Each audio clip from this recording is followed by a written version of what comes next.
안녕하세요. 오늘은 일반 물리학 제6주 강의 2교시 할 차례입니다.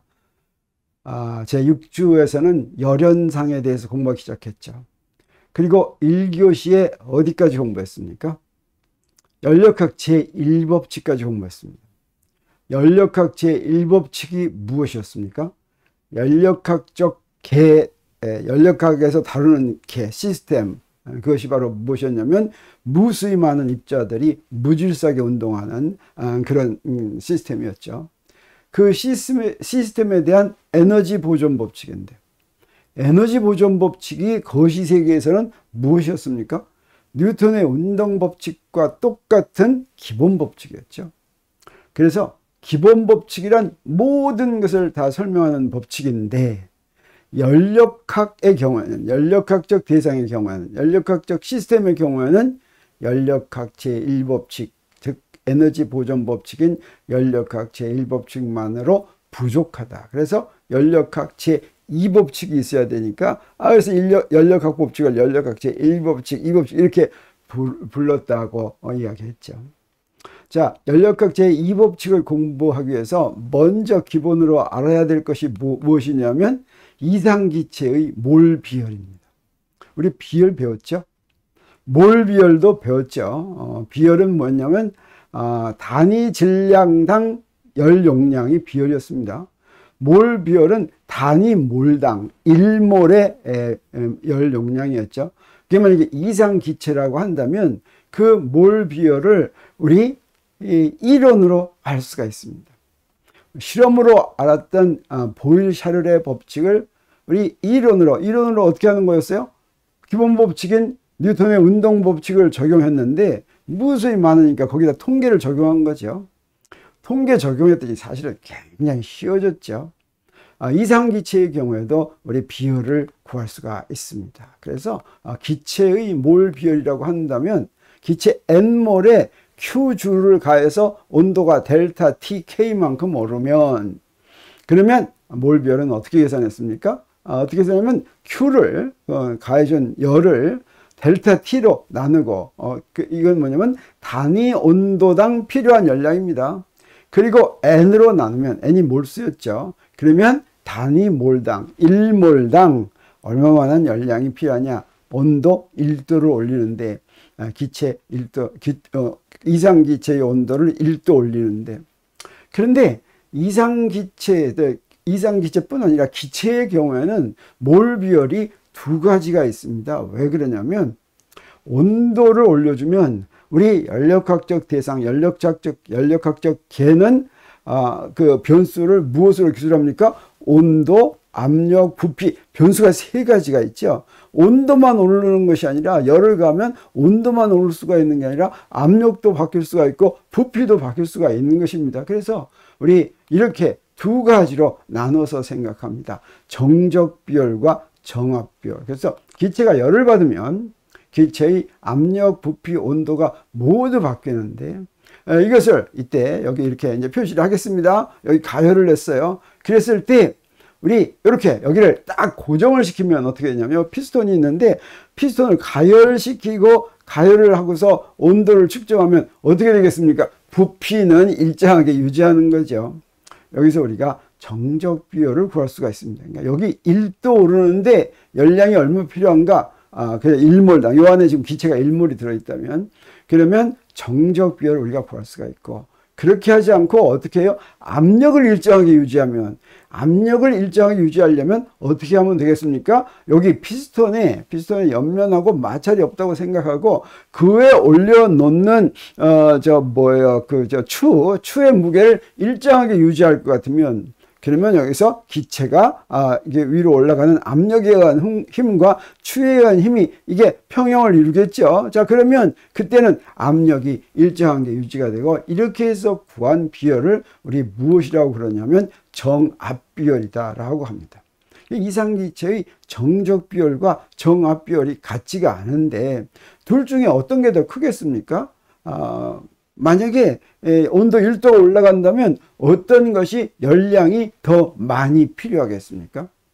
정압 비율이 열량이 더 많이 필요합니다. 왜 그러냐면 같은 열을 가하는데 저 이놈은 어떻습니까? 정압 비율의 경우에는 여기가 부피가 바뀔 수도 있죠. 부피가 바뀌면 그 열이 온도를 올리는 데만 이용이 되지 않고 무엇에도 이용이 되겠습니까? 부피 바꾸는데, 다시 말하면 부피를 바꾸면 어떻게 돼요? 일을 하게 되죠. 그러면 어떻게 됩니까? 에너지를 잃어버리게 되죠. 그러면 그만큼 온도가 안 올라가게 됩니다. 그래서 정압 비율이 정적 비율보다 일반적으로 더 큰 것을 우리가 알 수가 있는데, 그러면 이상기체의 정적 몰 비율은 우리가 실험으로 측정하지 않고 이론만 가지고 알아내 보도록 하겠습니다. 자, 그러면 여기에 우리 상태 변수가 온도의 경우는 절대 온도가 되겠죠. 절대 온도가 T고 압력이 P고 부피가 V인 그런 이상기체가 N몰이 있다고 한다면 그 N몰의 에너지가, 내부 에너지가 2라고 할 때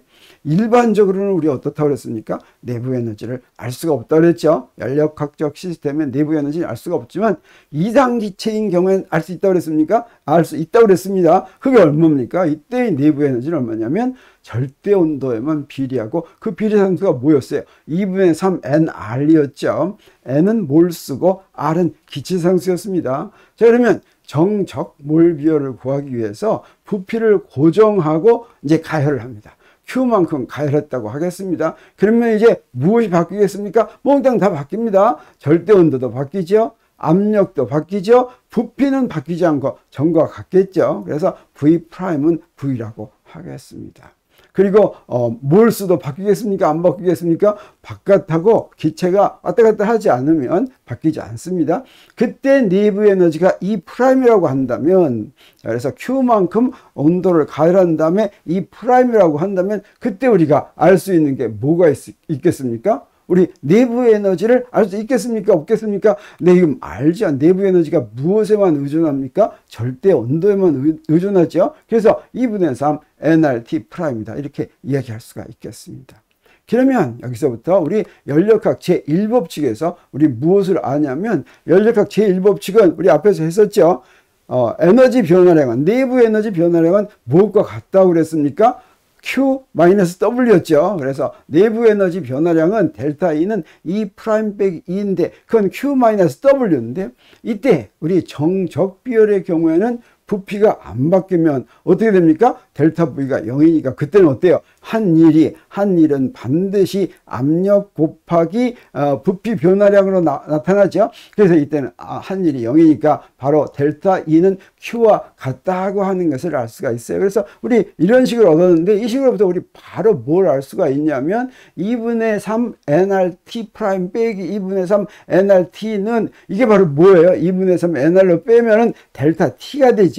이게 Q와 같다라고 했는데, 몰 비율을 구하려면, 비율을 구하려면 어떻게 구하면 됩니까? 아까 비율 구하는 식이 있었죠. 열량, 가해준 열량을 뭘로 나눴어요? 몰수하고 델타 T로 나눴죠. 그럼 여기서 우리가 구할 수 있게 된 걸 알 수 있습니다. 그래서 Q하고 N 델타 T로 나눴더니 뭐가 됩니까? 요거 나눴더니 바로 여기서 바로 하면 2분의 3 n까지 나눴으니까 r이 되는 걸 알 수가 있어요. 그래서 2분의 3하고 r은 기체상수죠. 이것과 같다라고 하는 것을 알 수 있습니다. 자, 이게 정적 몰 비율이라고 하는 것은 지금 이 식을 어떤 조건 아래서 구했어요? 바로 부피가 변하지 않기 때문에 한 일이 0이다라고 하는 조건을 이용을 해가지고 연력학 제1법칙에서부터 구했죠. 정적 몰 비율은 그냥 2분의 3R인데, 우리 실제로는 기체들이 이상기체라고 했습니까? 안 했습니까?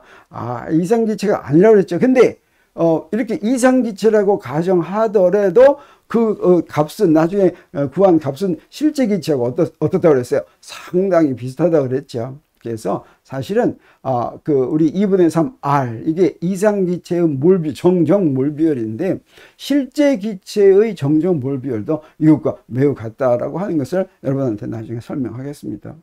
그러면 정압 몰비열을 우리 구할 수 있을까 없을까? 네, 아까하고 똑같은 방법으로 한번 해보겠습니다. 그런데 이번엔 무엇을 일정하게 유지합니까? 압력을 일정하게 유지합니다. 그래서 처음에 온도가 T고 압력이 P고 부피가 V고 에너지가 E고 N몰이다 라고 하면 아까와 마찬가지로 내부 에너지는 2분의 3 nRT고, 그 다음에 압력을 고정했습니다. P를 일정하게 유지하고 Q만큼 가열했어요. 그러니까 뭐가 바뀌겠습니까? 온도하고 부피가 바뀌겠죠. 물론 내부 에너지도 바뀌니까 그때 내부 에너지는 2분의 3 nRT 프라임 이렇게 되고, 연력학 제2법칙 똑같이 적용하겠습니다. 그러면 이번에는 어떻게 됩니까? 이렇게 되는데 Q-W가 되는데, 이때는 이제 W가 0이 아니죠. 이 P 델타 V가 얼마인지 우리 알 수 있겠습니까? 없겠습니까? 이게 바로 알 수가 있습니다. 어디서부터 알 수가 있냐면 이상기체의 상태방정식으로부터 알 수가 있습니다. 이상기체의 상태방정식은 이상기체의 경우에 온도, 압력, 부피가 변하면 그들 사이의 관계가 반드시 만족해야 되는 게 바로 뭡니까?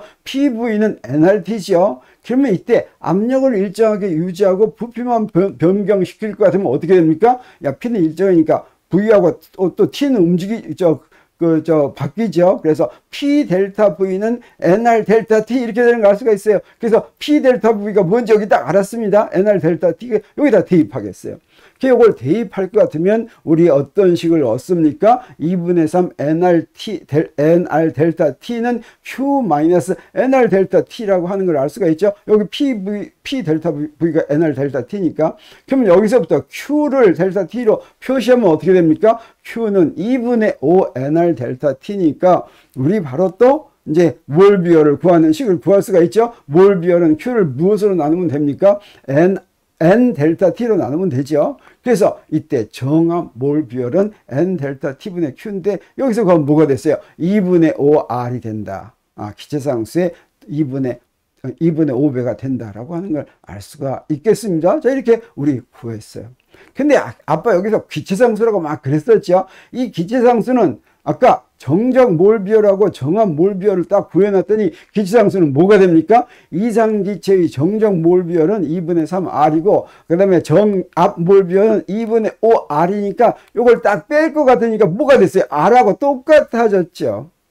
자, 그러면 이런 정적 몰비열과 정압 몰비열은 우리가 계산으로 이렇게 쭉 계산을 했는데 옛날 사람들은 이거 계산으로 해가지고 이상기체 상태방정식이나 이런 거 알았겠습니까? 몰랐겠습니까? 그건 몰랐습니다. 보일샬의 법칙이 나올 때까지는 하더라도.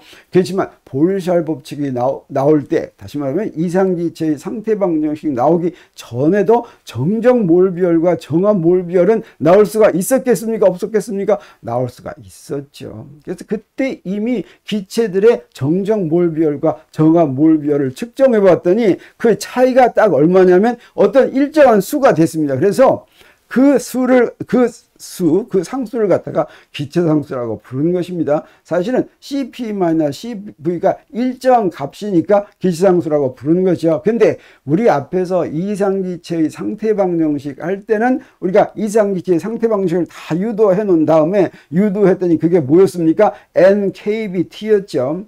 N은 부피 V 속에 들어있는 분자들의 수였습니다. KB는 볼츠만 상수였죠. 근데 분자들의 수를 우리가 알 수가 있겠습니까? 없겠습니까? 근데 볼츠만 상수라는 건 당시에 알려지기가 힘들죠. 그렇지만 이것을 아보가드로 수로 나누고 아보가드로 수로 곱해가지고 전체의 수를 아보가드로 수로 나눈 게 이게 바로 뭐예요? 몰수죠. 몰수는 우리가 알 수 있는 다른 방법들이 있습니다. 전체 개수는 잴 수 있는 방법이 없지만, 그 다음에 이 기체 상수는 어때요? 우리 금방 알 수 있는 방법이 있죠. 정적 몰비열과 정압 몰비열의 차이를 구하면 이렇게 기체 상수를 바로 알 수가 있다고 하는 거죠. 그래서 기체 상수가 사실은 아보가드로 수하고 볼츠만 상수가 알려지기 전부터 기체 상수는 알려지고 있었다라고 하는 것이고, 그건 우리가 어떻게 구하면 돼요? 실험으로는 정압 몰비열을 구하고 정적 몰비열을 구하면 그 차이가 어떠냐면 딱 비슷한 그런 수를 갖고 있는데, 우리 지금은 어떻습니까? 지금은 확실하게 이론적으로 아보가드로 수가 뭔지 알고 볼츠만 상수가 뭔지 아니까 그거 딱 구할 수가 있겠죠. 그래서 기체 상수가 8.31 주 per mol K가 되는 걸 우리 알 수가 있습니다. 그래서 실제로 측정한 경우에 이런 비열들이 어떻게 되는지를 한번 보겠습니다. 자, 여기에 기체상수는 8.31이고 그 다음에 2분의 3r을 계산했더니 어떻게 돼요? 12.47이 되죠. 2분의 5r을 계산하면 20.79가 됩니다. 그래서 CV하고 CP를 측정하고 그 다음에 정합비열과 정합몰비열과 정정몰비열의 차를 한번 구해봤어요. 근데 기체를 이루고 있는 분자들이 원자가 하나로 이루어진 분자인지 두 개로 이루어진 분자인지 두 개 이상으로 이루어진 분자인지에 따라서 이 값들이 좀 다릅니다. 그래서 단원자 분자를 보면 대표적으로 간단한 것부터 세 개만 한번 해보겠어요.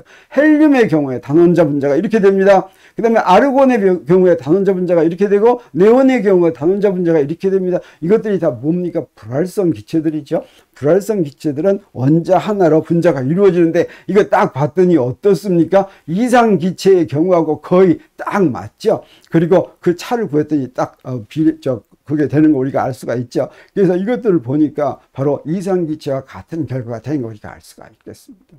그리고 이원자 분자는 이렇게 했더니 뭔가 다른 값이 나왔어요. 뭔가 다른 값이 나왔지만 우리 뭘 알 수가 있습니까? 그 차를 구하면 이렇게 비슷한데 이때 이 경우는 무엇입니까? 이 첫 번째 맨 앞에 있는 거 정적 몰비열은 CV 했더니 2분의 5R이 되는 거예요. 2분의 5R. 저 계산해 봤더니 2분의 5R에 해당합니다. 비슷합니다. 요 놈은 계산해 봤더니 얼마에 해당하냐면 2분의 7R에 해당하는 거예요. 그래서 이 경우에도 이원자 분자의 경우에도 정합비열을 정적비열로 뺐더니 어떠냐? 이때 요거 R이 되는 거 우리가 알 수가 있습니다. 그리고 3원자 분자 여기 탄산가스가 있죠. 그 다음에 이산화황 또는 물 분자 이런 거 할 것 같으면 이렇게 정적비열 정합비열이 되고 그 차가 어떻게 딱 보니까 요것들은 전부 다 어떻습니까? 기체 어떤 거의 같은 값을 갖죠.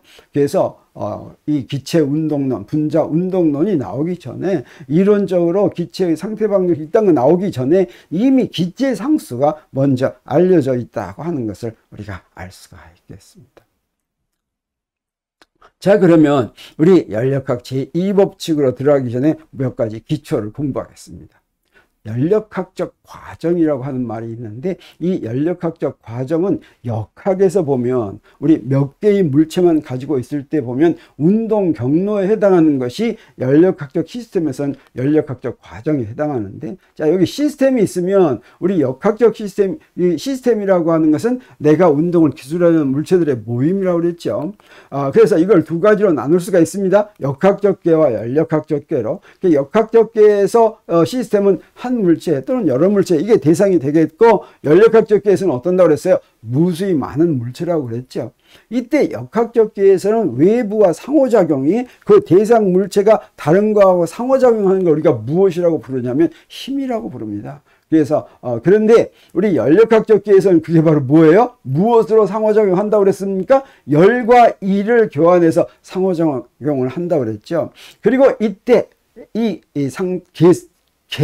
한 물체 또는 여러 물체의 이 상태를 표시하는 변수가 역학적 계에서는 뭐라고 그랬어요? 위치와 속도라고 그랬고 연력학적 계에서는 뭐라고 그랬어요? 압력, 부피, 온도라고 그랬죠. 그래서 역학적 계에서 물체가 힘을 받으면서 위치와 속도를 바꾸면 그러면 이때 어떻게 됩니까? 우리 무엇을 알게 됩니까? 물체들의 운동 경로를 알게 되죠. 그래서 우리 물체들이 상호작용하면 외부하고 힘을 받아서 상호작용하면 그 물체의 위치와 속도가 바뀌는데 그때 그걸 우리 뭐라고 그러냐면 운동 경로라고 합니다. 비슷하게 연력학적 계도 이 무수히 많은 물체들이 외부하고 상호작용해서 열과 일을 바꾸면 교환하면 압력도 바뀌고 부피도 바뀌고 온도도 바뀌는데 그것들을 바뀌는 모습을 우리 뭐라고 부르냐면 연력학적 과정이다 이렇게 부릅니다.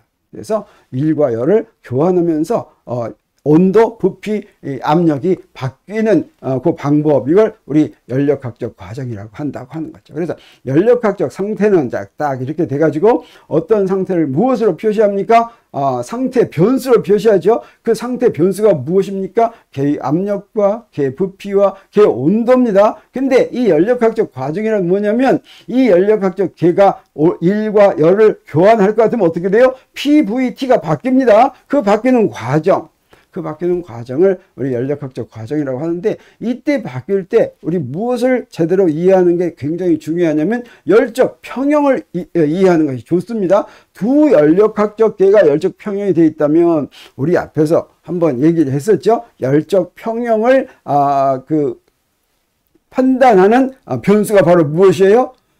구성 입자 하나의 평균 운동 에너지였고, 그게 바로 온도였죠. 그래서 두 연력학적 계의 열적 평형이라고 하면 두 접촉한 두 계 사이에 열의 알자 이동이 없는 경우, 열이 이동은 하죠. 이동하는데 A에서 B로 간 양하고 B에서 A로 간 양이 같아서 알자 이동이 없으면 그때 열적 평형이 이루어졌다 그러고, 그때 그 조건이 뭐가 돼요? 두 계의 온도가 같다는 조건이 이르면 열적 평형이 이루어졌다라고 하는데, 이 열적 평형은 두 연력학적 계에 대해서만 얘기하는 것이 아니라 한 연력학적 계에 대해서도 얘기합니다. 왜 그러냐면 어떤 연력학적 계에다가 한쪽에다가 열을 가하면 그럼 온도가 그 연력학적 계 전체 모든 부분의 온도가 다 바로 같겠습니까? 같지 않겠습니까? 처음에는 같지 않겠죠. 그래서 오래 기다리면 그 다음에 어떻게 되겠어요? 그 연력학적 계의 모든 부분의 온도가 같아지게 되겠습니다. 그러면 그 연력학적 계가 열적 평형에 이루어졌다. 모든 부분의 온도가 같다라고 얘기하고, 그 계 내부에서 열의 알자 이동이 없다. 움직이기는 움직이지만 오고 가고 하는 양들이 다 똑같다라고 하는 거죠. 그래서 온도가 다 같다. 어디서나 입자 하나당 평균 무질서한 운동의 운동 에너지가 평균 입자 하나당 에너지가 다 똑같다. 그래서 계 어디서나 온도가 다 똑같다. 이렇게 이야기를 해야지. 그러면 그 계의 열적 평형이 이루어졌다. 이렇게 얘기할 수가 있겠죠.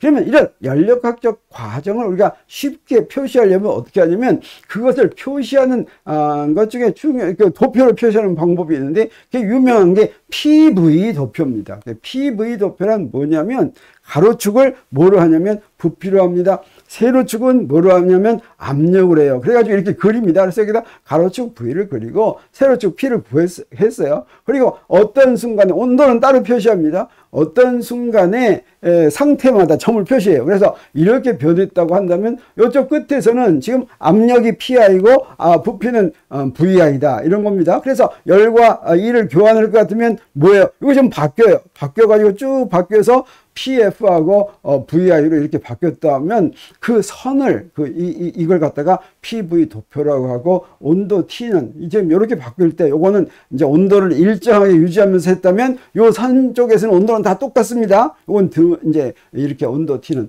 따로 표시한다라고 하는 거죠. 그랬을 때 여기에 조그만 영역을 볼 것 같으면 요 순간 왼쪽에서의 압력은 얼마가 됩니까? 이때 P가 되죠. 압력. 그 다음에 여기는 부피가 조금 변했죠. 델타 V가 됐죠. 그러면 요만큼 동안에 무슨 일이 벌어지냐면, 압력을 받으면서 부피를 바꾸면 어떤다고 합니까? 이 연력학적 계가 일을 한다라고 하죠. 그러면 얼마만큼 일을 하냐면 우리 이것을 P 델타 V만큼 일을 했다고 하는데, 이때는 이퀄 사인을 쓰지 않고 어림으로 같다는 표를 하는데, 왜 그러냐면 여기서는 엄밀하게 얘기하면 압력이 다 다르죠. 그래서 이 압력 어떤 압력을 써야 될지 모르겠죠. 그래서 지금 왼쪽에 압력을 썼습니다. 자, 그러면 이건 어림으로 부피 델타 V만큼 표시할 때 대강 P가 변하지 않는다고 가정하면 이렇게 쓸 수가 있는데, 이거를 이 간격을 무엇으로 바꾸냐면 dV로 바꾸면 어때요? 우리 지금 미분이죠. 미분이면 어떻습니까? 그 사이에 P가 바뀔 틈이 없죠. 그러면 이때는 정확하게 W는 PdV가 된다라고 하는 것을 우리 알 수가 있습니다. 그러면 이때는 지금 압력은 바뀔 틈이 없이 똑같다고 하는 것이죠. 자, 그러면 이렇게 어떤 과정을 거치면서 이렇게 했을 때 여기를 쭉 다 요걸 다 적분하면 어떻게 되겠습니까? PdV를 다 적분하면 어디서부터 어디까지? VI에서부터 VF까지, 그러니까 처음 부피에서 나중 부피까지 PdV를 하면 이건 지금 어때요? 부피가 점점점 커졌죠. 그러니까 부피가 커지면 연력학적 계가 외부에 일을 하는 거라고 그랬어요? 일을 받는 거라고 그랬어요? 일을 하는 거라고 그랬죠. 그래서 이건 지금 0보다 큽니다. 자, 그래서 곡선, 그렇게 할 것 같으면 그게 바로 곡선 아래 이제 그 넓이가 되니까 요 곡선 아래 넓이가 바로 팽창하면서 계가 외부에 한 일과 같다라고 하는 것을 알 수가 있는데, 이런 연력학적 과정이 뭐라고 그랬어요? 연력학적 계가 외부하고 일과 열을 교환하면서 상태 변수가 바뀌는 경우라고 그랬죠. 자, 바뀌어가는 그런 경로를 그린 거예요. 이 연력학적 과정은 두 가지로 나눌 수가 있습니다. 가역 과정과 비가역 과정, 이렇게 나눌 수가 있는데, 우리 역학적 계하고 연력학적 계를 비교한다면 우리 처음 상태가 이렇게 있고, 역학적 계에서는 위치하고 속도죠. 연력학적 계에서는 압력, 부피, 온도입니다. 또 나중 상태가 이렇게 있다면 시간을 거꾸로 보낼 것 같으면 어떻게 되냐? 여기 역학적 계에서는 처음 상태로 항상 돌아갑니다. 그건 왜 그러냐면 뉴턴의 운동 방정식이 그렇게 돼 있어요. 시간을 t를 마이너스 t로 할 것 같으면 옛날로 돌아가게끔 이렇게 돼 있습니다. 그래서 영화 필름을 거꾸로 돌리는 것과 똑같이 그렇게 가는데, 연력학적 계는 처음에 PVT에서 PI, VI, TI에서 열과 E를 교환하면서 나중에 PF, VF, TF가 됐다면 그 열과 E를 반대로 교환한다고 해서 처음 상태로 돌아가지가 않습니다. 항상 처음 상태로 돌아가지는 않는데, 만약 처음 상태로 돌아간다면 그 과정을, 그 연력학적 과정을 뭐라고 부르냐면 가역 과정이다 라고 부르고, 처음 상태로 돌아가지 않으면 비가역 과정이다 라고 부르는데, 연력학 과정에서 사용되는 식들은 전부 가역 과정에서만 적용할 수가 있다고 하는 것을 우리 잊지 않아야지 되겠습니다. 그래서 가역 과정이란 우리 PV 도표를 이렇게 그렸어요. 그래서 처음 상태에서 이 선을 따라서 이렇게 왔습니다. 자, 이걸 거꾸로 보낸다고 하겠어요? 지금 열과 E를 거꾸로 돌려보내겠어요? 그래서 처음 상태로 돌아갔으면 이렇게 가면 이것은 가역 과정이다, 이렇게 이야기를 할 수가 있지만, 어쩔 수도 있냐면 똑같이 가지 않을 수도 있습니다. 자, 이렇게 가려면 반드시 어때야 되냐면, 여기서 변화할 때 그 연력학적 계가 항상 열적 평형을 이루면서 진행을 해야지 됩니다. 그래야지 온도가 정의가 되죠. 어떤 연력학적 계의 온도란 평형 상태가 도달한 다음에 온도를 얘기할 수가 있겠죠. 여기는 온도가 좀 높고 여기는 온도가 낮고 할 것 같으면 어때요? 온도 하나로 얘기할 수가 없죠. 자, 그래서 열적 평형을 이루면서 이 연력학적 과정이 진행되지 않으면, 그러면 어떤 일이 벌어지느냐? 처음 상태에서 나중 이렇게 갔는데 거꾸로 되돌아갈 것 같으면 처음 상태로 돌아가지 않고 다른 상태로 갑니다. 다른 상태 변수가 다른 상태로, 이럴 때는 비가역 과정이다 라고 얘기하는 것이죠. 이랬을 때 우리 전에도 얘기했지만, 이런 변수가 여러 개 있으면 한꺼번에 다 바뀌면 복잡하죠. 그래서 연력학적 과정도 좀 나눕니다. 그래서 어떤 변수 하나는 일정하게 유지했으면 좋겠어요. 연력학적 계의 상태가 있는데, 그 상태는 세 개로 이렇게 대표된다고 한다면, 우리 연력학적 과정이란 일과 열을 바꾸면서 이제 다른 상태로 바뀌는 거라고 그랬는데, 이때 이 중에 세 개 중에서 하나를 일정하게 유지하겠어요. 맨 먼저 압력을 일정하게 유지하면서 만들어지는 연력학적 과정이다라고 하면 그걸 뭐라고 부르냐면 등압 과정이다라고 부릅니다. 쉽죠? 압력을 일정하게 한 연력학 과정이다라고 연력학적 과정이다라는 의미겠어요. 그래서 압력 P가 일정하게 유지되는 연력학 과정이다라고 말할 수가 있습니다. 그러면 이번에는 부피를 일정하게 유지하는 연력학적 과정은 뭐라고 부르겠습니까? 자, 이때는 여러분이 이제 한문을 좀 알아야 됩니다. 이건 뭐냐면 등적 과정입니다. 그래서 적은 부피를 얘기하는 거예요. 등적 과정은 부피 V가 일정하게 유지되는 연력학적 과정. 부피는 순수한 우리말이지만 부피를 한문말로 할 것 같으면 뭐가 됩니까? 체적, 그러죠. 이게 등적 과정이다라고 얘기할 수가 있겠어요. 그럼 또 무슨 과정이 있겠습니까? 등온 과정이 있습니다. 등온 과정은 어떤 과정이냐면 온도 T가 일정하게 유지되는 연력학적 과정이다라고 할 수가 있어요. 그래서 상태 변수가 이 세 가지니까 이 등압 과정, 등적 과정, 등온 과정은 쉽게 생각할 수가 있죠. 근데 연력학적 과정 중에서 어떤 과정도 우리가 생각할 수가 있냐면 단열 과정도 생각할 수가 있어요. 외부하고 열을 교환하지 않는 연력학적 과정입니다. 이 단열 과정을 만들 수 있는 방법은 뭐냐면 연력학적 과정의 바운더리를 전부 단열재로 쌓을 것 같으면 어때요? 열이 들어가거나 나가거나 못하겠죠? 그럴 때 만들어지는 과정을 단열 과정이라고 얘기할 수도 있겠고, 자, 열과 E를 가해주지만 순간적으로 일어나는 과정, 시간이 아주 빠를 것 같으면 어떻게 됩니까? 열이 이동할 틈이 없죠. 그럴 때는 단열 과정이 일어난다라고 얘기할 수가 있겠습니다. 그래서 외부와 열을 교환하지 않는 연력학적 과정을 단열 과정이라고 하는데, 자, 그러면 이런 연력학적 과정, 등압 과정, 등적 과정, 등온 과정을 우리 어떻게 기술할 수가 있는가, 식으로 어떻게 기술할 수 있는가 하는 걸 보겠습니다. 그래서 압력피가 일정하게 유지되면서 부피가 VI에서 VF로 바뀐다고 하겠어요. 그러면 PV 도표는 우리 어떻게 쓸 수가 있습니까? 이런 식으로 쓸 수가 있죠. 자, 그래서 압력이 안 바뀌었습니까? 안 바뀌었습니다. 그러면 이때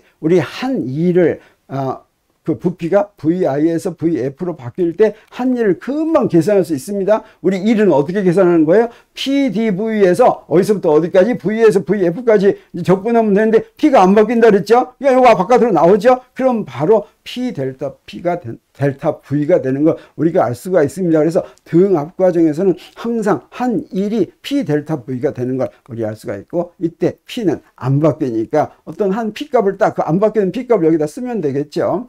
자, 이것이 이제 우리 등압 과정이고, 그러면 어떻게 됩니까? 그 일은 바로 P 아래에 있는 이 부분의 넓이, 이것이 바로 한 일과 같다고 하는 걸 알 수가 있겠습니다.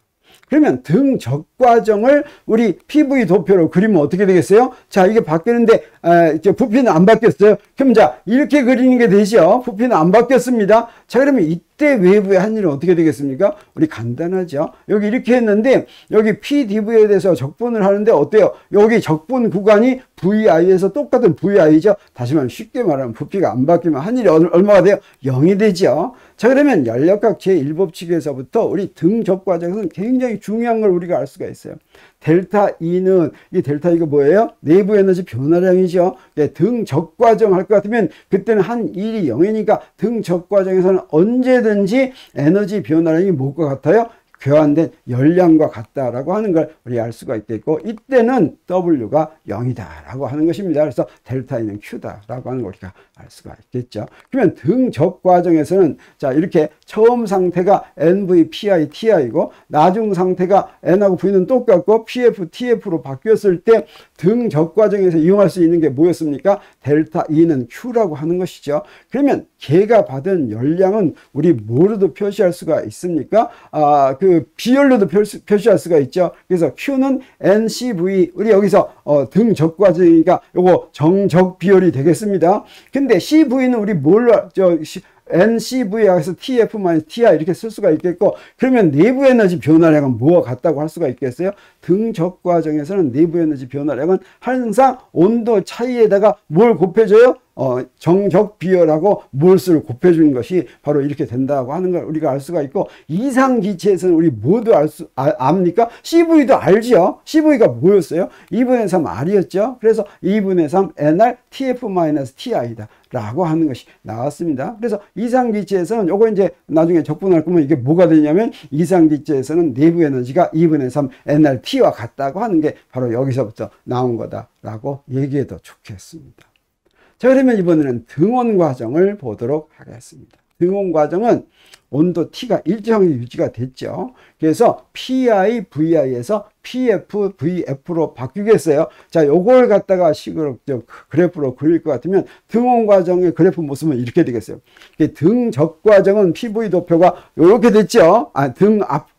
등압 과정은 이렇게 됐죠. 그 다음에 등적 과정은 이렇게 됐죠. 그 다음에 등온 과정은 이렇게 구부러집니다. 사실은 이렇게 구부러지는 거 어떻게 할 수가 있냐면, 이상기체의 상태 방정식에서부터 우리 이걸 바로 알 수가 있는데, 그러면 이 경우에 연력학적 계가 외부의 한 일을 한번 계산해 보도록 하겠습니다. W는 어떻게 됩니까? W는 PdV 이렇게 해서 구하는데, 이렇게 적분하는데, 저 압력은 어떻습니까? 이 경우에 이제 변하죠. 근데 등온 과정이니까 온도는 일정하게 유지하죠.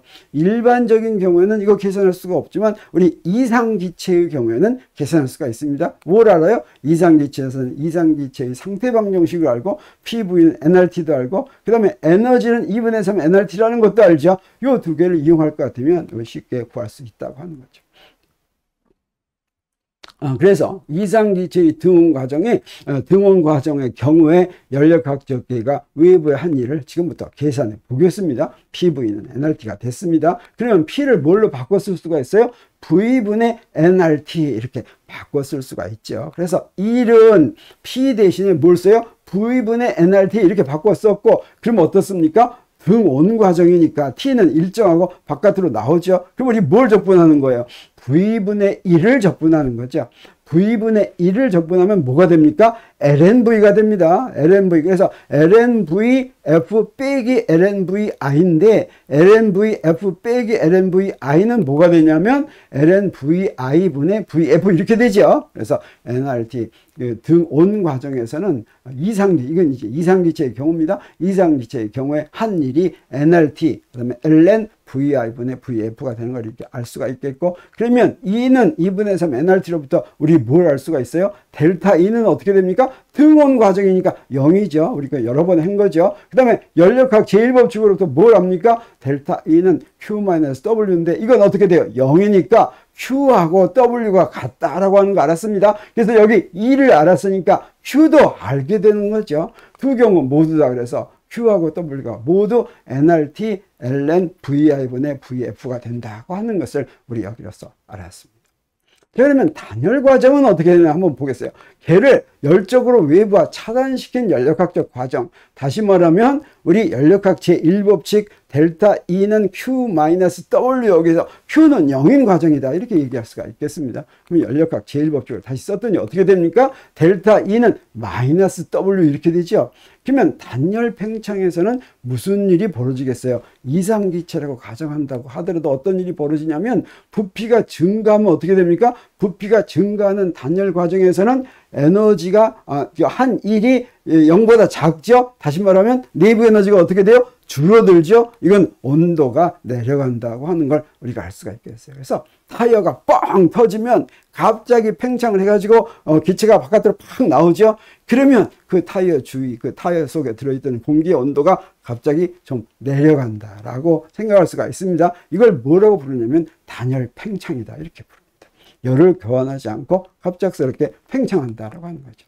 단열 수축을 하면 어떻게 되냐? 부피가 감소하면서 걔가 외부로부터 일을 받는데 부피가 감소하면 어떻게 됩니까? W가 0보다 작죠. 그러면 내부 에너지는 증가하죠. 이때는 온도가 올라간다라고 하는 걸 알 수가 있습니다. 그러면 이상기체의 경우에는 이때 단열 팽창과 단열 수축에서 상태 방정식이 어떻게 되는가 하는 걸 우리가 구할 수가 있습니다. 단열 팽창 또는 수축에서는 Q는 0이고 이상기체의 경우는 우리 이런 것들을 우리 이용할 수가 있죠. 2는 2분의 3 nRT 이건 항상 성립합니다. 그리고 그건 NCVT가 되고 PV는 nRT도 항상 성립하고 이거는 NCP-CVT 이렇게 되겠어요. 그러면 여기에 에너지의 미분은 요 위에 걸 미분한 겁니다. 그러면 요거 미분하니까 어떻게 돼요? DE는 NCVDT 이렇게 되죠. 그 다음에 두 번째 식을 미분하겠어요. 두 번째 식을 미분하면 이때 P하고 V가 다 같이 변하니까 PdV 더하기 VdP 이렇게 되죠. PV를 미분하면 이게 바로 이제 NCP 빼기 CVDT가 됐습니다. 이걸 일식이라고 하겠습니다. 그리고 연력학 제1법칙에서부터 우리 뭘 아냐면 델타 E는 Q-W인데 이건 Q-PdV가 되죠. 그럼 여기서부터 우리 뭘 압니까? 뭘 아냐면 DE는 자 여기서 Q-PdV에서부터 단열 과정이니까 Q는 0이 되죠. 그래서 DE는 -PdV가 되는데 요 D는 또 뭐가 같다고 그랬습니까? 저 위식에서 NCVDT라고 그랬죠. 그래서 요 이식을 하나 알게 됐어요. 그래서 여기 일식이 있고 이식이 있으니까 요때 DT를 소구할 것 같으면 일식과 이식에서 DT를 소구하면 어떤 식을 얻냐면 자 요거 소구했습니다. 딱 소구하니까 자 요런 식을 구합니다. 그래서 요런 식을 다시 한번 정리해 보겠어요. 어떻게 정리하면 이렇게 정리합니다. 이렇게 정리하고 그 다음에 요거를 이렇게 썼어요. 양변에 CV하고 CP 빼기 CV를 이렇게 곱한 것입니다. 자, 이 식에서 지금 여기 이 앞부분 CV, PdV를 보면 좌변에도 CV, PdV가 있고 우변에도 여기 마이너스 없어지니까 CV, PdV가 있죠. 이 두 개가 상쇄됩니다. 그럼 뭐가 남습니까? CV, VdP는 마이너스 CP, PdV 이게 남죠. 자, 이걸 전부 다 우변으로 옮기겠습니다. 그리고 우변으로 옮긴 다음에 CV분의 CP, 이게 바로 뭐냐면 정합 몰비율과 정적 몰비율의 비를 우리 뭐로 놓냐면 감마로 놓습니다. 요 감마로 이렇게 딱 놓고 보겠어요. 그러면 어떻게 됩니까? 요거 P분의 DP가 있고 V분의 DV가 있으니까 양변을 적분하면 되겠죠. 그래서 그 양변을 적분했더니 P분의 DP 적분한 건 LNP가 되고 V분의 DV 적분한 건 LNV가 됩니다. 그리고 여기 감마가 있으니까 이걸 어떻게 쓸 수가 있어요? LN의 VI, V의 VP를 여기 감마 앞에 감마가 있으면 감마를 위로 올릴 수가 있죠. 그럼 여기 앞에 감마를 올린 것이 1이 된다라고 하는 걸 우리 알 수 있습니다. 요거 합해가지고. 그래서 요건 다시 어떻게 정리할 수가 있냐면 PI, VI의 감마승은 PF, VF의 감마승과 같다라고 하는 것인데 요거를 일반적으로 어떤 경우에나 처음 경우에도 처음에 압력과 부피의 감마승과 그 다음에 나중에 압력과 부피의 감마승이 같다라고 하는 것은 바뀌더라도 압력과 부피의 감마승은 항상 일정하다라고 하는 얘기가 되겠죠. 그래서 이 경우는 단열 과정에서는 이상기체의 상태방 형식을 이렇게도 쓸 수가 있다. T를 없앨 것 같으면 이렇게도 쓸 수가 있다고 하는 거. 그래서 우리 단열 과정이 나오면 항상 이 식도 이용할 수가 있다고 하는 거 우리가 알 수가 있죠. 자, 이래서 우리 여러 가지 연력학적 과정에서 나오는 것들을 이상기체의 경우를 이용해 가지고 여러 가지 식들을 우리가 세웠습니다. 자, 이런 준비들을 사실은 무엇을 이해하는데 굉장히 중요하냐면 연력학 제2법칙을 이해하는데 굉장히 중요하니까 한번 쫙 봐두세요. 이런 종류의 문제들이 우리 지금 이거는 일반 물리학으로는 좀 수준이 조금 높지만 우리는 어떻습니까? 좀 수준을 조금 높게 했습니다. 자, 그리고 여러분한테 무엇을 소개하냐면 열기관을 소개하겠습니다.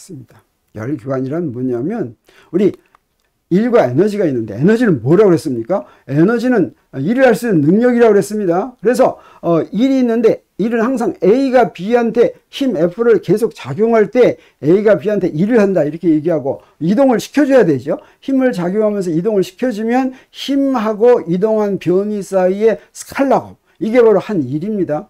에너지는 뭐였습니까? 에너지는 일을 할 수 있는 능력이죠. 그래서 일과 에너지를 얘기할 때 우리 일은 어떻게 얘기하냐면 A가 B에게 W만큼 일을 한다 이렇게 얘기하고, 에너지는 어떻게 돼요? A의 에너지가 얼마다 또는 B의 에너지가 얼마다 이렇게 얘기하고, A가 B한테 일을 하면 A의 에너지는 줄어들고 B의 에너지는 증가한다라고 하는 걸 우리가 알 수가 있죠. 근데 우리 어떻게 이제 일을 받으면 에너지가 증가하는데 어떤 에너지가 이제 증가하는지는 모릅니다. 왜 그러냐면 에너지의 종류가 형태가 여러 가지가 있다고 그랬습니다. 그래서 이런 식으로 에너지가 운동 에너지도 있고 전기 에너지도 있고 뭐 화학 에너지도 있고 핵 에너지도 있고 많이 있죠. 이 중에 어떤 놈이 될지 모르는데 우리 여기서 에너지와 일이 있는데 여기 일은 에너지를 지닌 물체는 그 에너지를 갖고 있기 때문에 일을 할 능력이 있는 것이죠. 그래서 운동 에너지다 그러면 자 바로 운동 에너지는 움직이기 때문에 일합니다. 그래서 여기서 지금 여기 땅에다가 지금 기둥을 받고 있어요. 땅에다 기둥 받고 있을 때 저 망치 같은 게 위로 올라갈수록 포텐셜 에너지가 커지죠. 그러면 그 포텐셜 에너지가 밑으로 툭 떨어지면서 어떻습니까? 기둥을 박을 때 일을 하죠. 이때 무엇 때문에 일을 하냐면 포텐셜 에너지는 위치 때문에 에너지를 갖는 것이고, 떨어지면 어떻게 돼요? 속도 때문에 일을 갖는 거죠. 그래서 속도가 멈추면서 일을 하는 것입니다. 그래서 어떤 형태의 에너지든지 그 에너지를 갖는 그 이유 때문에 일을 할 수가 있는데, 근데 열 에너지의 경우는 어떠냐? 일을 하려면 어떻게 해야지 일을 한다고 그랬습니까? 물체한테 힘을 가하면서 이동시켜야지 일을 하는 거라고 그랬죠. 근데 열 에너지를 많이 가지고 있는 물체가 뭐예요? 뜨거운 물체죠. 이게 뜨거운 물체가 일을 합니까? 가면 뜨거운 물체 옆에 있으면 옆으로 가면 나도 뜨거워지긴 하지만 내가 이동합니까? 이제 이게 사람은 뜨거우니까 도망은 가겠죠. 근데 그것도 뜨거운 물체가 나한테 일을 한 게 아니죠. 내가 그냥 움직인 거죠. 그래서 뜨거운 물체의 성질은 뭐냐면, 뜨거운 물체를 다른 물체에 접촉을 시키면 다른 물체의 온도를 올립니다. 그건 어떻게 돼요? 에너지를 전달해가지고 내부 구성입체에 무질서한 운동 에너지를 증가시키는 거죠. 그 무질서한 운동 에너지를 증가시키는 거는 그 물체를 전반적으로 다 이동시키지 못한다, 이동시키는 건 아니라고 그랬죠. 열은 전체적으로 이동하는 게 아니죠. 그래서 일을 못한다라고 하는 것입니다. 이건 무슨 얘기냐면 열 에너지는 뜨거운 물체라도 스스로 일을 하지 못한다. 열 에너지의 특징이라고 하는 거죠. 열 에너지는 일을 할 수 있는 능력인데 혼자서는 일을 못 합니다.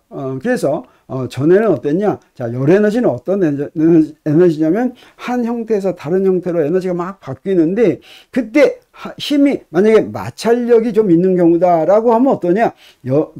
어떤 다른 형태의 에너지가 뭘로 바뀌냐면 열 에너지로 바뀝니다. 그러면 열 에너지는 이제 더 이상 일을 할 수 없는 소모되는 에너지다 이렇게 생각했어요. 쓸모없는 에너지다라고 이제 알고 있었는데 18세기에 굉장한 일이 벌어집니다. 이 열 에너지를 이용해서 일을 할 수 있는 기계를 만들어낸 겁니다. 그래서 그 기계 가지고 열 에너지를 가지고 일을 하니까 어떻게 됩니까? 열 에너지는 보관해 놨다가 일을 할 수 있는, 나중에 열을 만들어서 일을 할 수 있는, 그래서 사람 대신에 일을 하려면 사람 일을 하고, 그 다음에 사람 일을 하면 힘드니까 뭐 동물을 일을 시킨다든가 이랬죠. 근데 이런 기계를 만드니까 열을 이용해서 일을 하는 기계를 만들었어요. 동물이 아닌데도 사람 대신에 일을 할 수 있는 기계를 만든 거예요. 이게 바로 18세기 산업혁명으로 이르게 하는 그런 결정적인 동기가 된 것이죠. 그걸 뭐라고 부르냐면 열기관이다라고 부릅니다. 그래서 열기관이란 뭐냐?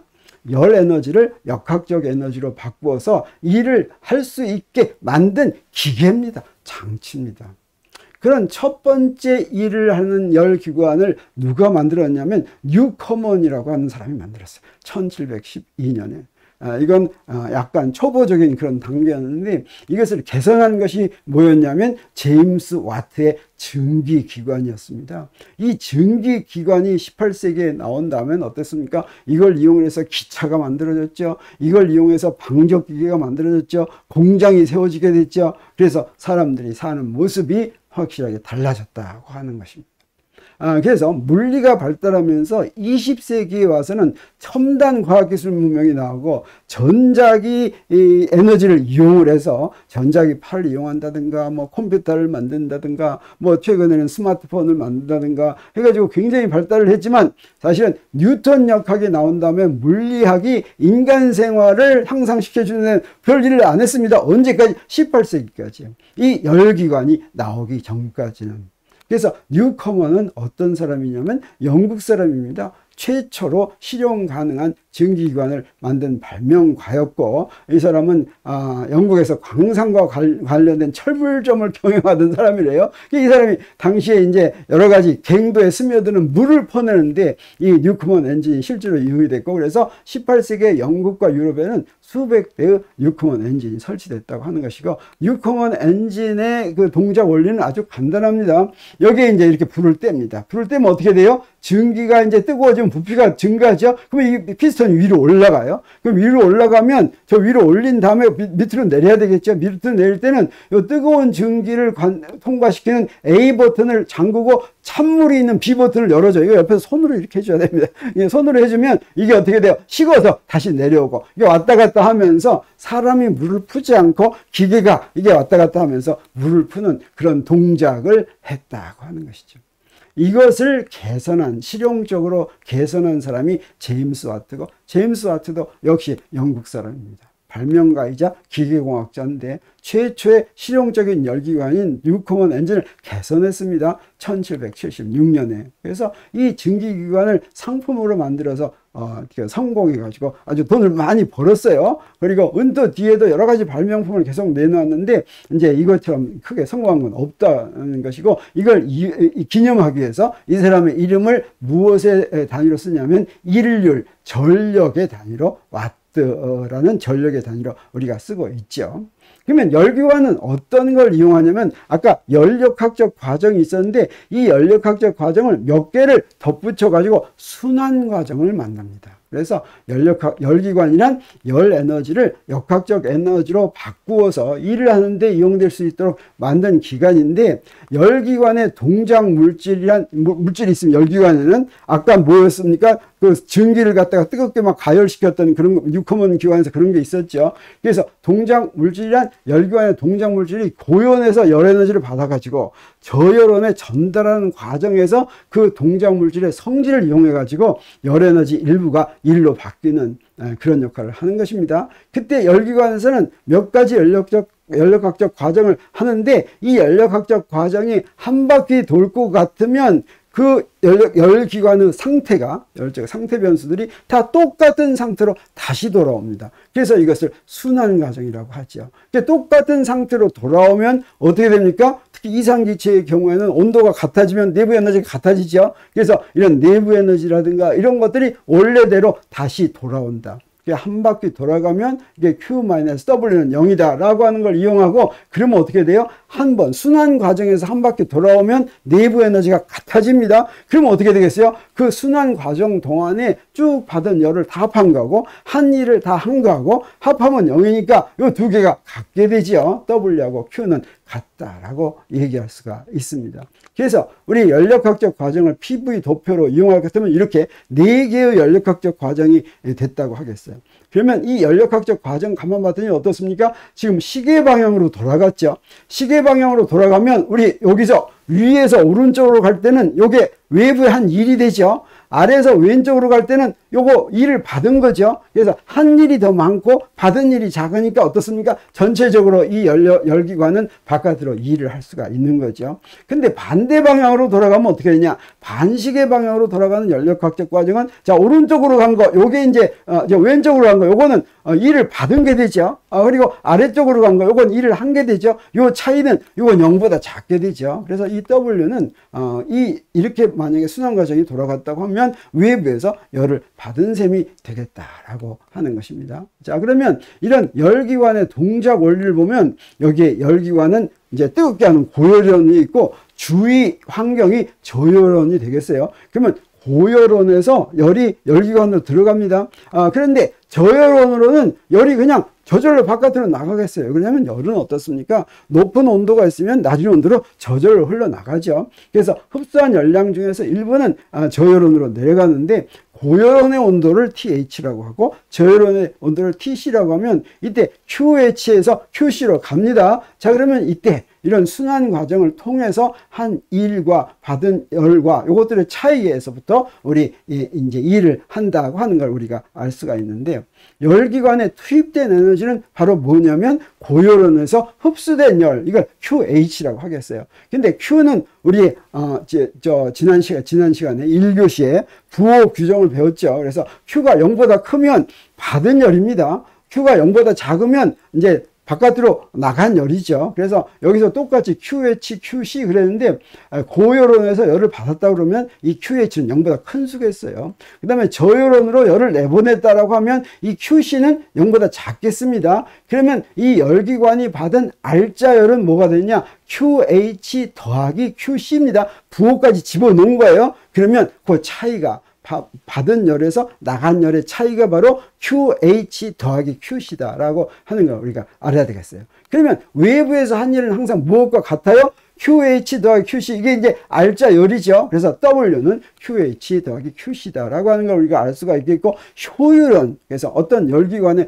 효율은 어떻게 계산하면 되겠습니까? 받은 에너지 중에 한 일, 이게 효율이 되겠죠. 그래서 열기관의 효율은 QH분의 W인데, 이건 뭐가 되냐면 QH분의 QH 더하기 QC인데, 이 QC는 항상 어떻습니까? 0보다 작은 수죠. 그래서 이건 어떻게 되겠어요? QH분의 QH고 여기 뭔가 뭘 빼니까 항상 1보다 작겠죠. 그래서 열기관의 효율은 항상 1보다 작다라고 하는 이야기를 하게 되고, 왜 그러냐면 저 QC를 0으로 만들 수가 없습니다. 그게 우리가 앞으로 얘기를 하겠지만 그게 바로 열현상의 특징이 되겠어요. 그래서 우리 이걸 뭐라고 얘기하냐면 효율이 100%인 열기관은 존재하지 않는다, 이렇게 이야기하는 것이죠.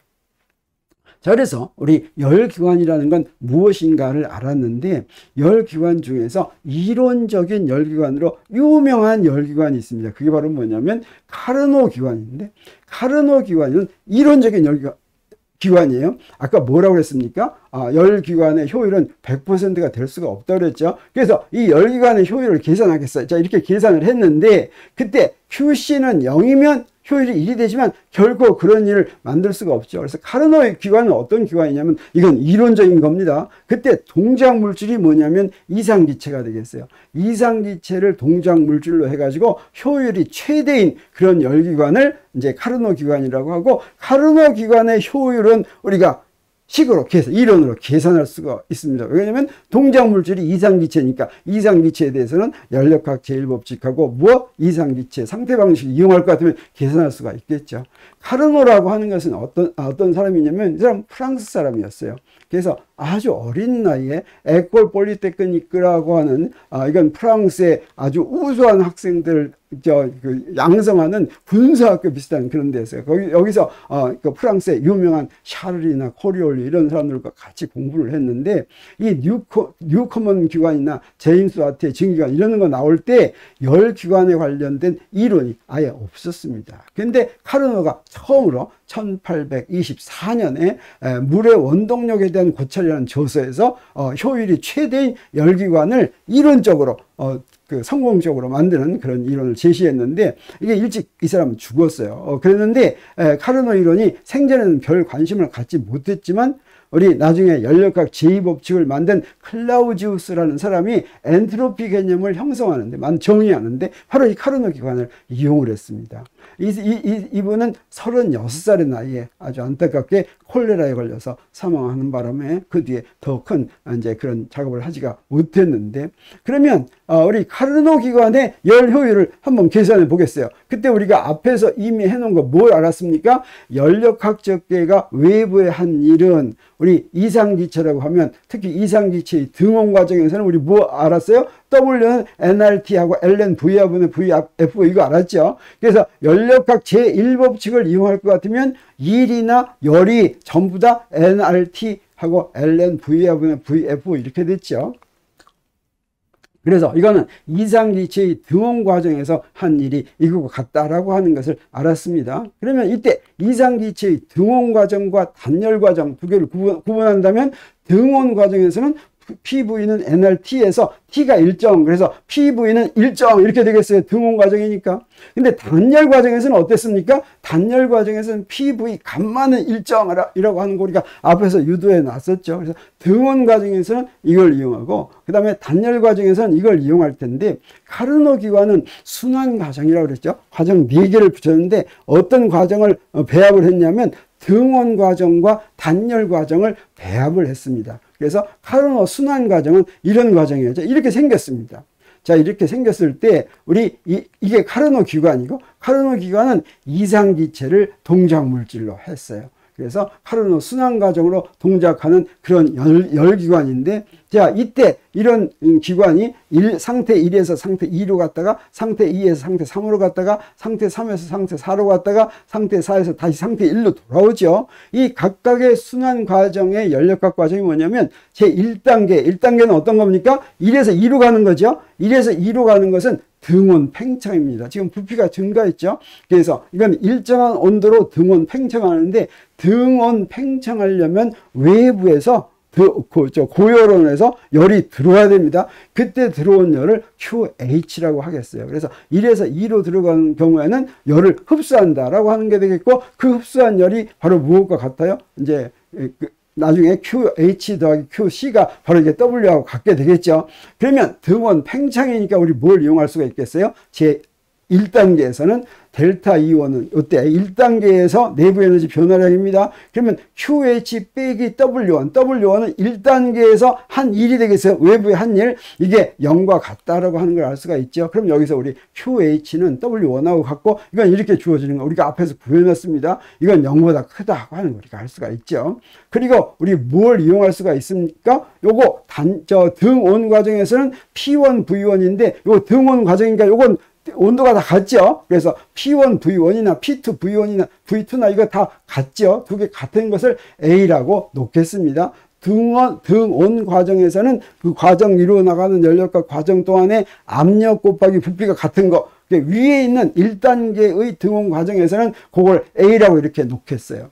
자, 그리고 이제 2단계 보겠습니다. 2단계는 어떻게 되어 있는 거냐면 이건 단열 팽창입니다. 단열 팽창은 이런 모양으로 갑자기 압력이 떨어지겠어요. 그런데 부피는 약간 증가합니다. 2단계 단열 팽창 2에서 3으로 가는 단계에서는 우리 어떤 식으로 할 수가 있냐면 단열 팽창이니까 어떤다고 그랬어요? 내부 에너지가 감소한다고 그랬죠. 그리고 온도는 단열 팽창이면 온도는 내려간다고 그랬습니다. 자, 이렇게 온도 내려갈 때 무엇이 성립했습니까? 이때는 P2V2의 감마성은 P3V3의 감마성이 성립했습니다. 자, 그래서 이거 성립한다고 하고, 그 다음에 3단계는 어떻게 되냐면 등원 수축이 되겠어요. 그래서 아까 1단계하고 부호만 바뀌면 되겠습니다. 그래서 3에서 4로 갈 때는 등원 수축이 됩니다. 등원 수축이면 내부 에너지는 어떻게 됩니까? 변화량이 0이죠. 그래서 이때 델타 E3는 QC 빼기 W3인데 이때 이게 0이 돼야지 되고, 이때 QC는 어떻게 돼요? W3는 이건 0보다 작게 되고, 이건 아까 우리가 구한 거에서 nRTC 하고서 ln V3분의 V4 이렇게 되죠.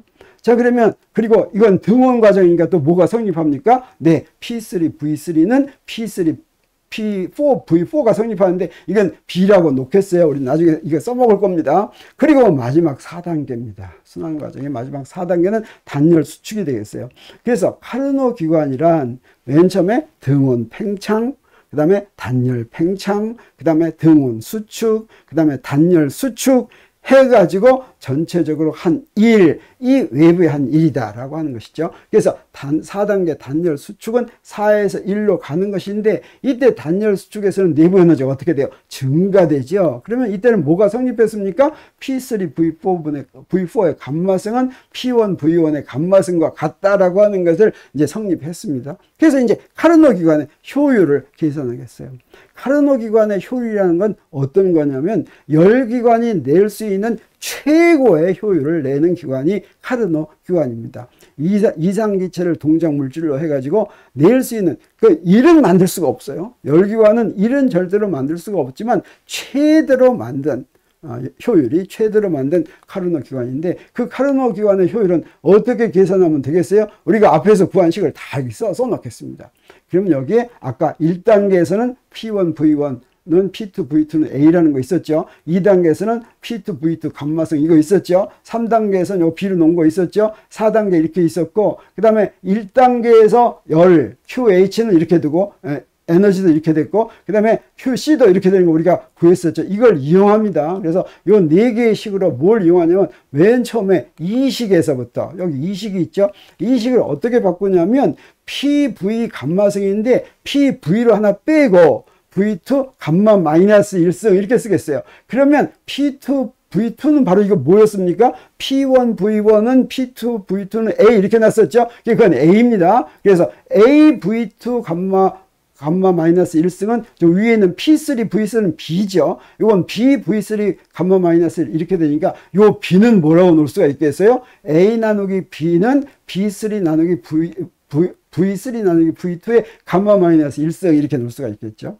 그 다음에 여기 4식에서 아까하고 똑같이 하는데, 이것도 똑같이 P4V4는 V4 곱하기 V4 감마 마이너스에서 V4를 하나 바깥으로 뺐어요. 그럼 이것도 뭘로 바꿀 수가 있냐면 A 나누기 B 이렇게 나눌 수가 있어서 이걸로 우리 뭘 연관 지을 수가 있냐면 V2, V3, V1, V4를 연관 지을 수 있습니다. 다시 말하면 두 개를 같다고 놓으면 어떻게 됩니까? A 나누기 B는 요거 A 나누기 B가 같다고 이렇게 놓으면 요 우변이 같은 거죠. 우변이 같은 거니까 V3 나누기 V2는 V4 나누기 V1과 같다고 놓을 수가 있죠. 이걸 다시 순서를 바꾸고 같으면 V1 나누기 V2는 V4 나누기 V3라고 할 수가 있겠고, 요거는 V2 나누기 V1의 마이너스 1승이다 이렇게 놓을 수가 있는데, 이걸 이제 나중에 이용하려고 하는 것입니다.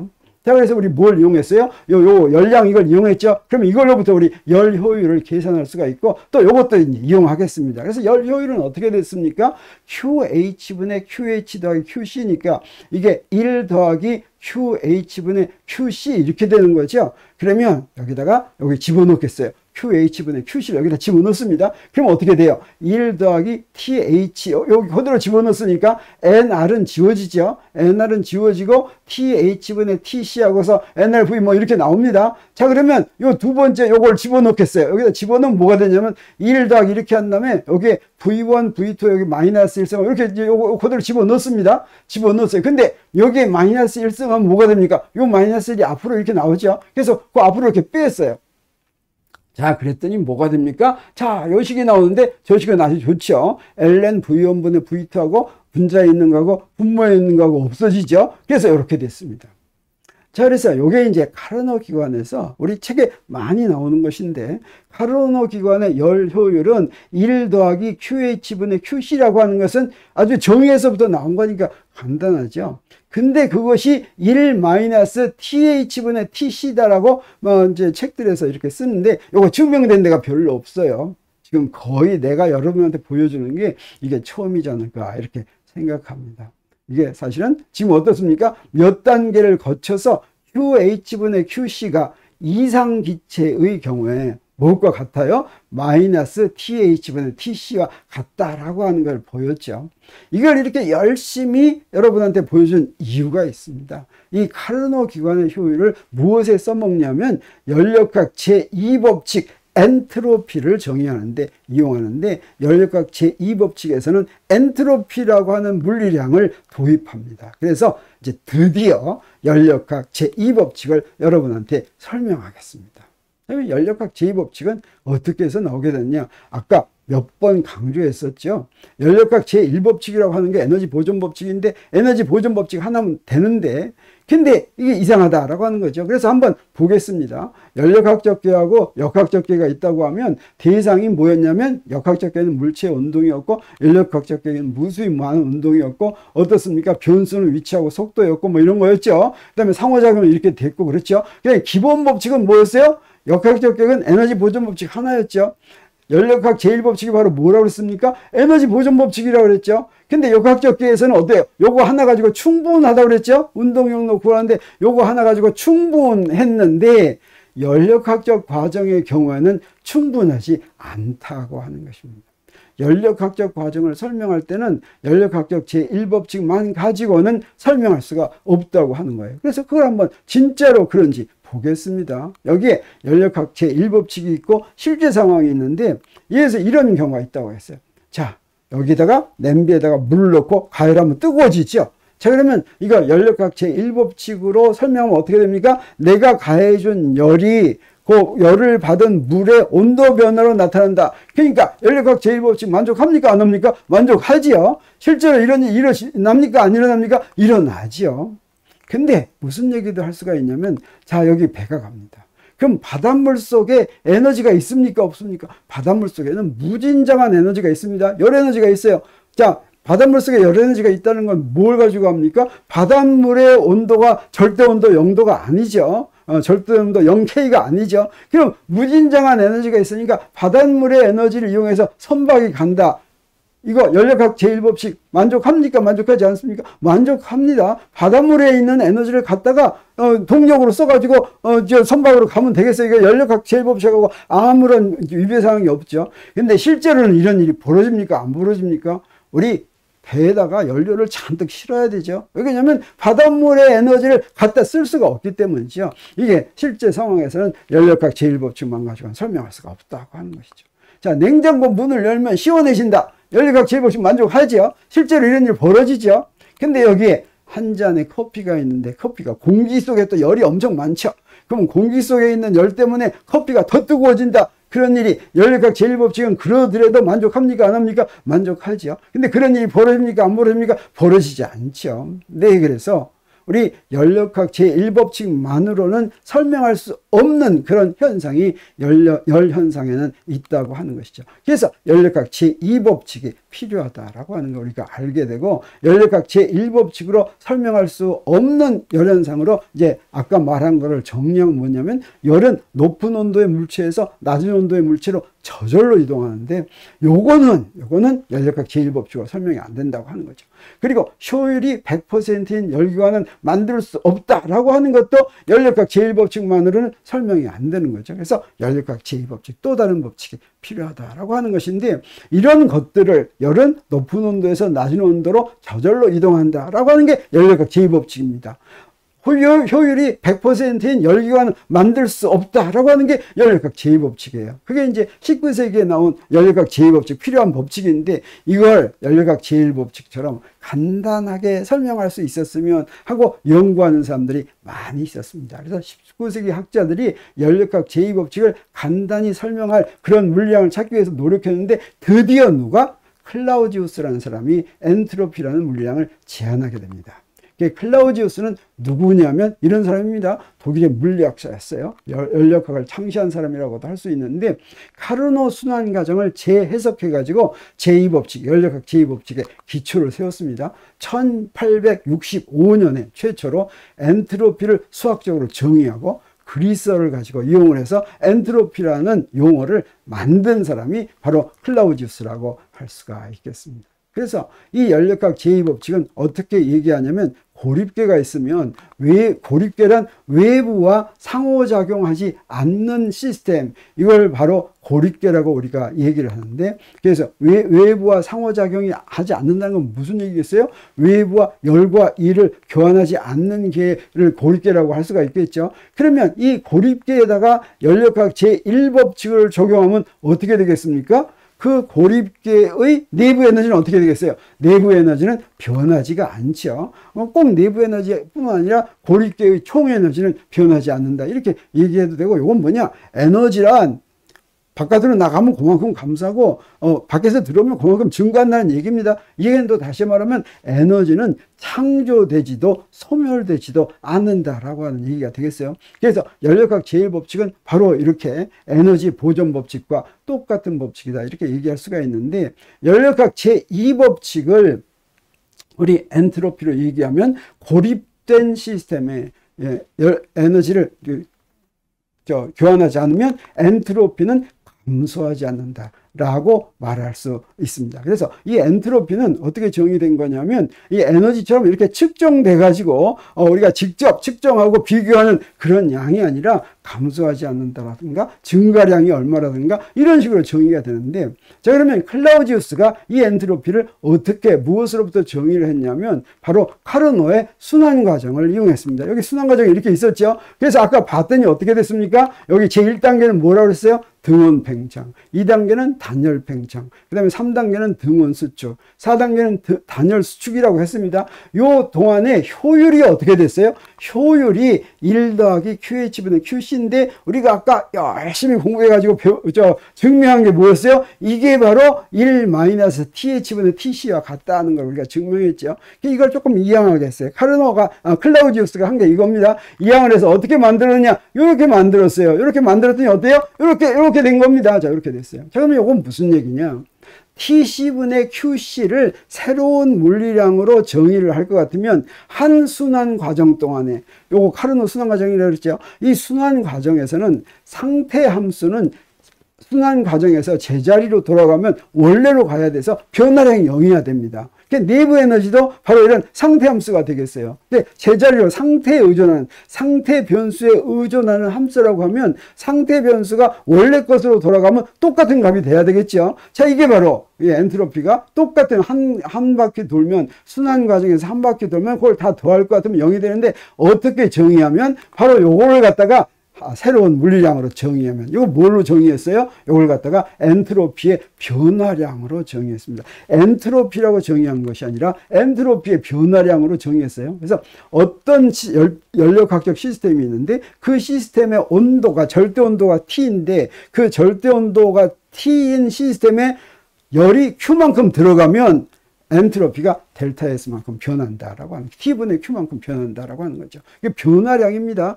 Q가 0보다 크면 엔트로피가 증가합니다. Q가 0보다 작으면 엔트로피가 감소한다라고 하는 거죠. 그래서 여기에 1단계에서는 어때요? 그 1단계에서는 온도가 TH인데 QH만큼 받았죠? 이때 0보다 크겠어요. 델타 S1이. 델타 S2에서는 2단계에서는 단열기가 열교환이 없죠. 그러면 이때 엔트로피 변화량은 0이고, 이건 엔트로피 변화량이 0보다 작고, 이건 0이고 해서 다 합하면 어떻게 됩니까? 엔트로피 변화량이 0이다 라고 하는 것을 알 수가 있고, 순환 과정에서 제자리로 돌아올 것 같으면 엔트로피 변화량은 0이다, 이렇게 얘기할 수가 있겠습니다. 클라우지우스 엔트로피는 값으로 정의가 되지 않고 그 변화량으로 정의가 되고, 우리가 어떻게 정의한다고 그랬어요? 델타 S는 T분의 Q다라고 정의한 것입니다. 순환 과정 중에서 한 순환 과정을 한 바퀴 돌면 델타 S는 0이다 이렇게 얘기할 수가 있고, 고립계의 비가역 과정에서 엔트로피 변화량은 항상 0보다 크지만 가역 과정에서는 어때요? 델타 S가 0이다 라고 하는 것이고, 우리 열이 높은 온도에서 낮은 온도로 흐른다라고 하는 게 연력학 제2법칙을 말로 하는 거라고 그랬죠. 이제 이거를 갖다가 우리 엔트로피를 이용해서 이제 이야기할 수가 있겠어요. 열이 높은 온도에서 낮은 온도로 흘러야지만 엔트로피 변화량이 0보다 크다라고 하는 걸 바로 보여줄 수가 있습니다. 그래, 온도가 T1인 물체 A가 T2인 물체 B와 접촉해서 T1이 T2보다 더 크다고 하면 A에서 B로 열이 흐른다라고 하는 걸 금방 보여줄 수가 있어요.